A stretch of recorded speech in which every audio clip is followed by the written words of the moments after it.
March 30th, 2021, Xiaomi Spring Launch Event. Lei Jun stood at the center of the stage. Behind him, a giant screen displayed a single line: Xiaomi Auto, the last major entrepreneurial project of my life. His voice cracked slightly as he said, "I am willing to stake all the reputation and achievements I have built in my life on this battle for Xiaomi Auto." There was applause, but also silence. Applause from the Mi fans, silence from the capital markets.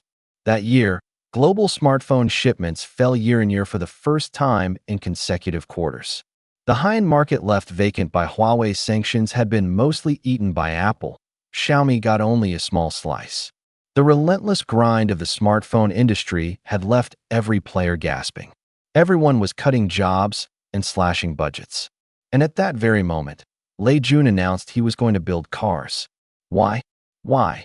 In the middle of a harsh winter when phone makers were retreating, would Xiaomi bet all its honor on car manufacturing? Why would a 52-year-old serial entrepreneur throw his last bet on a track where even Tesla was still bleeding money? This is not a story about cars.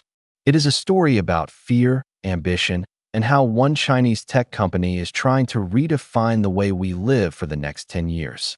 Let's look at some numbers.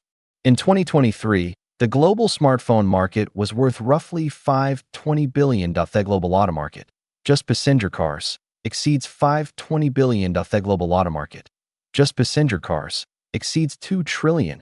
And when you add aftermarket services and mobility, it easily passes $4 trillion. The smartphone market has become a blood-red ocean. Apple takes most of the industry's profit. The remaining brands bite each other on the floor of low gross margins. The auto market, especially the smart electric vehicle market, is right in the middle of a once-in-a-century shift from fuel to electric, from mechanical to intelligent. Lei Jun saw it clearly. Xiaomi had to find the next trillion-dollar market. Not hundreds of billions, not a few thousand billion. A sea large enough to carry Xiaomi's growth for the next decade. But a big market alone is not enough. Why Xiaomi? Why not Huawei, Oppo, Vivo? Why not Baidu or Didi? Those giants all tried to build cars. Some gave up halfway. Others made a lot of noise, but little progress. Xiaomi holds three cards that no other player can match. First, cash on hand. After several years of stable cash flow from smartphones and AIoT, plus returns from its ecosystem investments, Xiaomi's cash reserves had long stayed above 100 billion yuan. Building cars burns money, but Lei Jun said, "We can afford to lose." Second, its user base. MIUI has more than 600 million monthly active users. They are spread across 190 countries. They are already used to Xiaomi's interaction logic, its design language, its belief in value for money. If even a small fraction of them choose to buy a Xiaomi car, the first year's sales volume will have a safety net. Third, and most lethal, brand belief. Not every phone brand has a belief system. Huawei stands for technical excellence, Apple for design. Xiaomi's belief is make friends with users, build great products that move people's hearts at honest prices. That faith helped Xiaomi win millions of young users in the phone era. In the automotive era, as long as the product is not disappointing, that faith can be transplanted directly. But belief alone does not feed the company. Xiaomi had to answer a sharper question. How could an internet brand that had never built a car manage hundreds of thousands of parts, thousands of suppliers, and tens of billions of yuan in production line investment? From phones to cars, the logic of a downward strike. Xiaomi's answer: build cars using the same mindset as building phones. Not a rebadge, a change of the underlying logic. Traditional car makers build cars as hardware-defined products. Engine, transmission, chassis, the three big assemblies determine the car's grade. Software is added on later, like a plaster stuck onto hardware. That is why traditional OTA updates are always slow, the infotainment system lags, and the user interface feels anti-human. Xiaomi builds cars as software-defined products. A car is a mobile intelligent terminal on four wheels. Hardware is the foundation, but the soul is the operating system, the chips, the cloud services. From day one, Xiaomi put its strongest teams on two things: autonomous driving and the smart cockpit. Autonomous driving first. Xiaomi did not, like some new players, boast about reaching L4 in one leap. Lei Jun's strategy was practical. For the first car, catch up to the leaders and keep pace, failing no further. They hired engineers from BMW, Tesla, and Waymo, building a self-driving team of over 1,000 people. On the SU7, the self-driving system is not the very best on the market, but it is definitely solid. What really scares traditional car makers is the smart cockpit.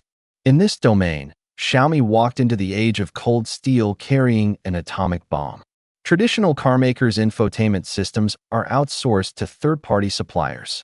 A German luxury brand system might use a Japanese supplier for the core, a French company for the UI, and a Chinese company for the voice assistant.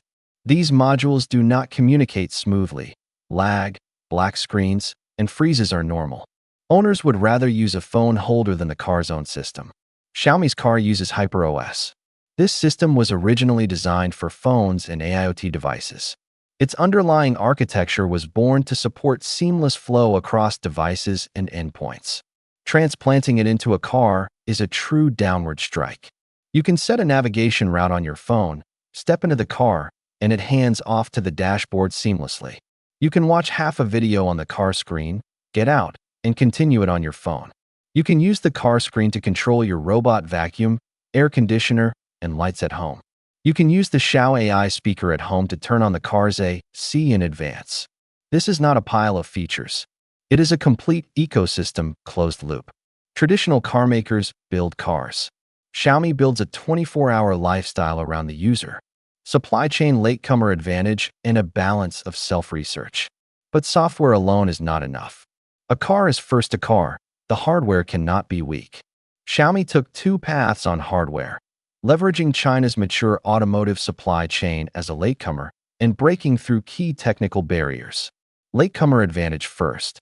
10 years ago, China's auto supply chain was immature.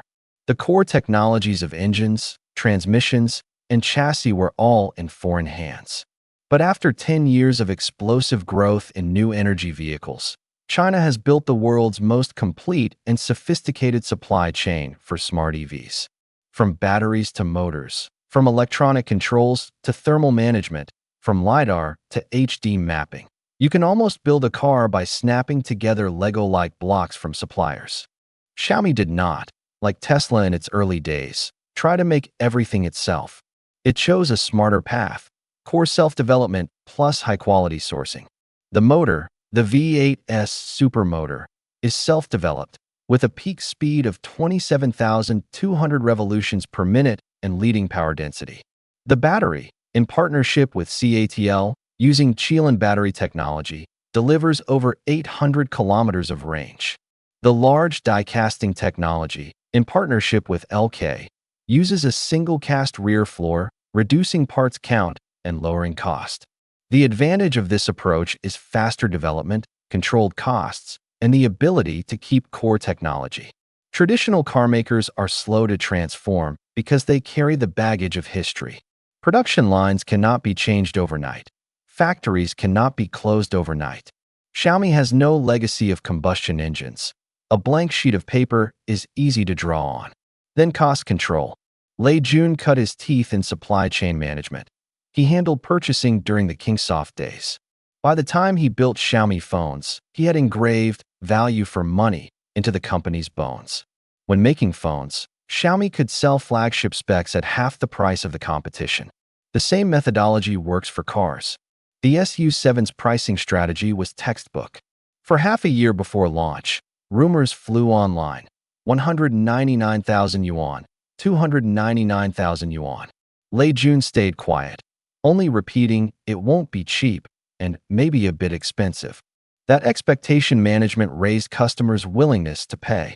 On launch day, the standard edition came in at 215,900 yuan, the Pro at 245,900 yuan, the Max at 299,900 yuan. The crowd gasped. Why could they hit that price? Because Xiaomi brought the relentless, phone-style benchmarking to the car business. Every part had at least 3 suppliers bidding. Every yuan of cost had to be signed off by someone responsible. The waste that is common in traditional car factories is strictly forbidden inside Xiaomi. From unveiling to delivery, the SU7 stayed in the headlines for a full 6 months. That was not luck, it was a carefully designed PR rhythm. Before the official launch, Lei Jun personally filmed a series of test drive videos. Winter testing in Heihe, lap time attacks on the track, smart driving experience sessions, interior detail leaks. Every video became a trending topic. Every live stream drew tens of millions of views. Lei Jun turned himself into the SU7's biggest influencer. Traditional carmakers cannot copy this. They don't have Lei Jun. After the launch, Xiaomi played another ace, the benchmark Porsche perception war. The SU7's design does resemble the Porsche Taycan. That was a point of controversy.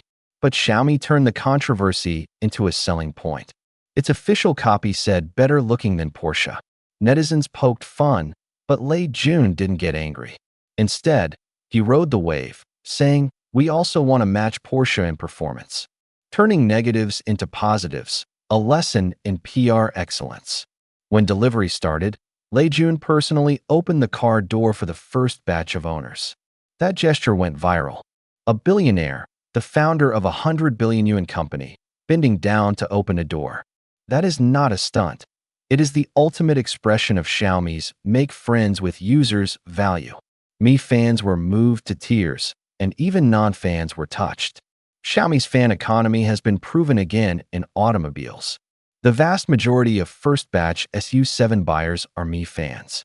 They trust Lei Jun, they trust Xiaomi, and they are willing to pay over 200,000 yuan for a car that has never been tested in the market. That trust took 10 years to build. No new carmaker can buy it. If you only see the product strength of the SU7, you are looking too small. Xiaomi's real ambition is not in a single car.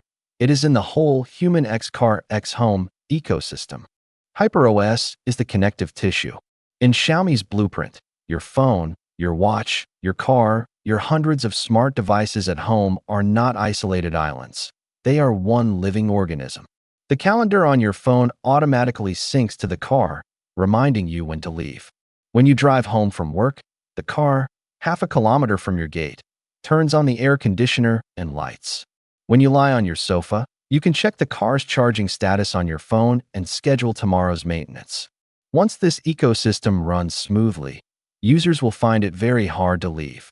Changing cars would mean not only learning a new infotainment system, but also rebuilding your entire smart life. That switching cost is far higher than changing a phone.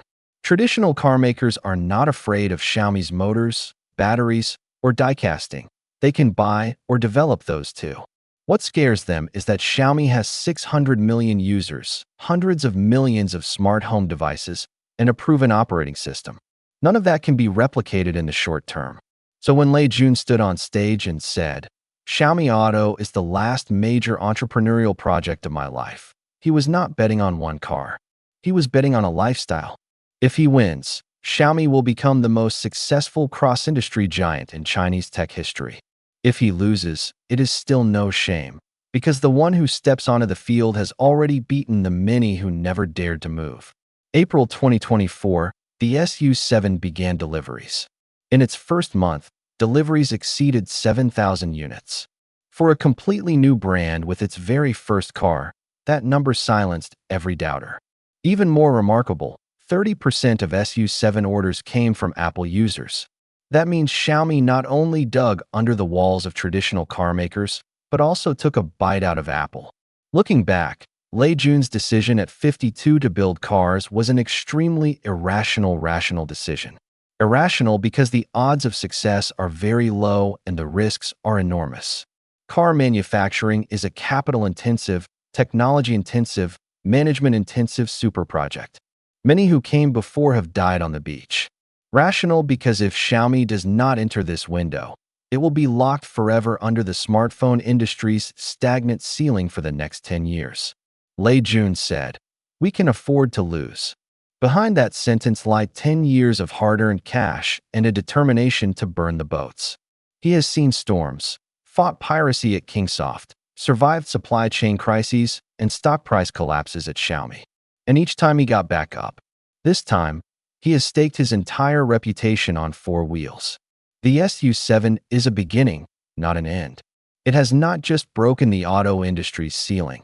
It has broken the ceiling of China's manufacturing upgrade.